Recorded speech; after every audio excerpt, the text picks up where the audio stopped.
2월 25일 연중제 7주간 월요일입니다. 입당송. 주님, 저는 당신 자애에 의지하며 제 마음 당신 구원으로 기뻐 뛰리이다. 은혜를 베푸신 주님께 노래하리이다. 오늘 제1독서는 집회서 1장 1절에서 10절입니다. 모든 지혜는 주님에게서 오고 영원히 주님과 함께 있다. 누가 바다의 모래와 빛방울과 영원의 날들을 셀 수 있으랴. 누가 하늘의 높이와 땅의 넓이를 심령과 지혜를 헤아릴 수 있으랴. 지혜는 다른 모든 것에 앞서 창조되었고 명철한 지각도 영원으로부터 창조되었다. 지혜의 근원은 하늘에 계시는 하느님의 말씀이며 지혜의 길은 영원한 계명이다. 지혜의 뿌리가 누구에게 계시되었으며 지혜의 놀라운 업적을 누가 알았느냐. 지혜의 슬기가 누구에게 나타났으며 지혜의 풍부한 경험을 누가 이해하였느냐. 지극히 경외해야 할 지혜로운 이 한 분 계시니 당신의 옥좌에 앉으신 분이시다. 주님께서는 지혜를 만드시고 알아보며 헤아리실 뿐 아니라 그것을 당신의 모든 일에 모든 피조물에게 후한 마음으로 쏟아 부으셨으며 당신을 사랑하는 이들에게 선물로 주셨다. 주님의 사랑은 영광스러운 지혜이며 그분께서는 당신을 보여주실 이들에게 지혜를 베푸시어 당신을 알아보게 하신다. 주님의 말씀입니다. 하느님 감사합니다. 화답송. 주님은 임금님 위엄을 입으셨네. 주님은 임금님 위엄을 입으셨네. 주님이 차려입고 권능의 띠를 두르셨네. 주님은 임금님 위엄을 입으셨네. 누리는 정령 굳게 세워져 흔들리지 않네. 예로부터 주님 어좌는 굳게 세워지고 영원으로부터 주님은 계시네. 주님은 임금님 위엄을 입으셨네. 당신 법은 실로 참되며 당신 집에는 거룩함이 서리나이다. 주님, 길이 그러하나이다. 주님은 임금님 위엄을 입으셨네. 오늘 복음은 마르코 복음 9장 14절에서 29절입니다.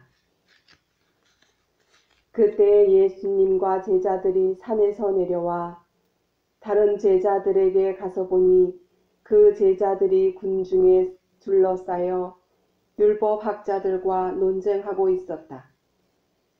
마침 군중이 모두 예수님을 보고는 몹시 놀라며 달려와 인사하였다.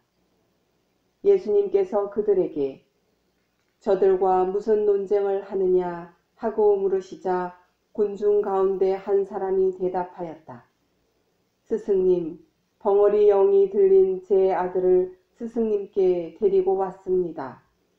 어디에서건 그 영이 아이를 사로잡기만 하면 거꾸로 떠립니다.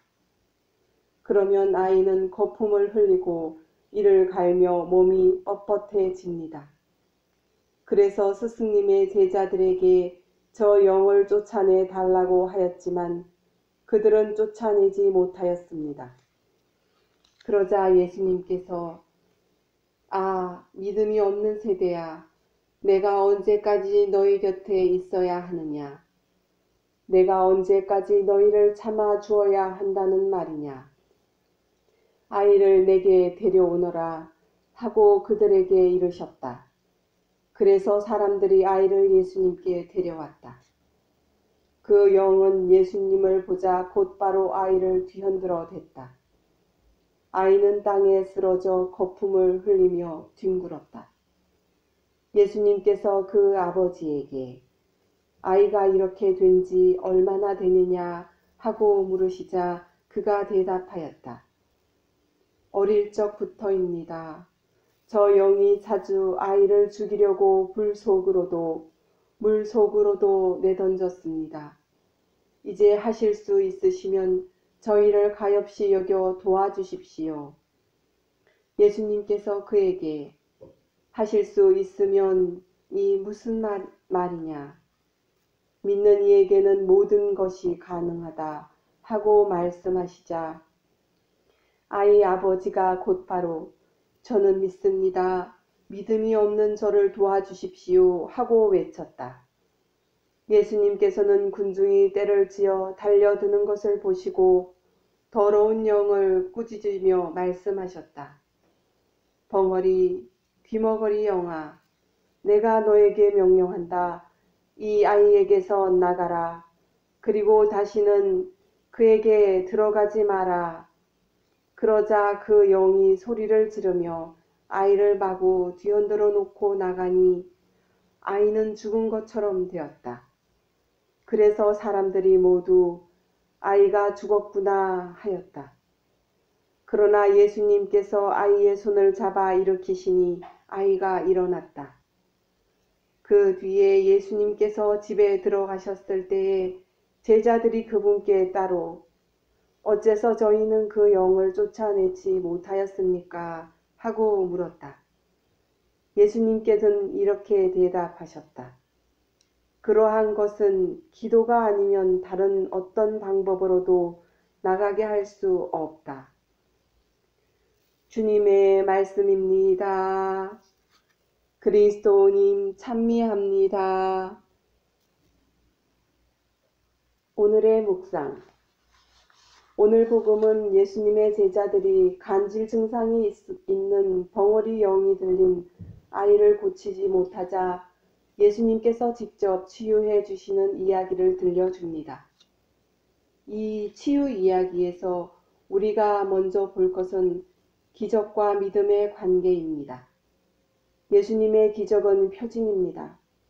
곧 기적은 예수님께서 누구신지 그리고 예수님께서 선포하신 하느님 나라가 실현되면 무슨 일이 일어나는지 보여주는 것입니다. 여기에서 기적을 위해서 믿음이 전제되어야 하는지 기적이 일어나서 믿음이 생기게 되는지에 대한 의문이 생깁니다.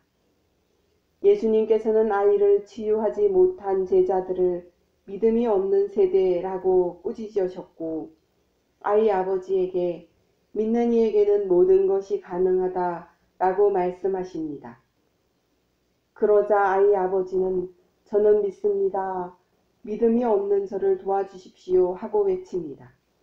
예수님께서는 기적을 행하시려고 믿음을 요구하십니다.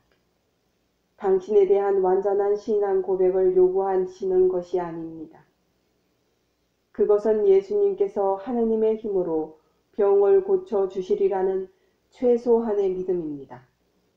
그리고 제자들이 어째서 저희는 그 영을 쫓아내지 못하였습니까? 하고 묻자 그러한 것은 기도가 아니면 다른 어떤 방법으로도 나가게 할 수 없다고 대답하십니다. 하느님께 기도하는 것은 믿음의 가장 중요한 표지입니다. 그것은 하느님께서는 무슨 일을 하실 수 있고 또 하시는 분이시라는 신앙 고백이며 신앙인의 모든 활동은 하느님의 능력으로 이루어짐을 인정하는 겸손의 표현입니다. 우리의 부족한 믿음을 있는 그대로 주님께 내어놓고 제 믿음이 부족하니 저를 도와주십시오 라고 기도할 때 하느님께서는 우리를 통하여 당신의 권능을 드러내실 것입니다. 아멘.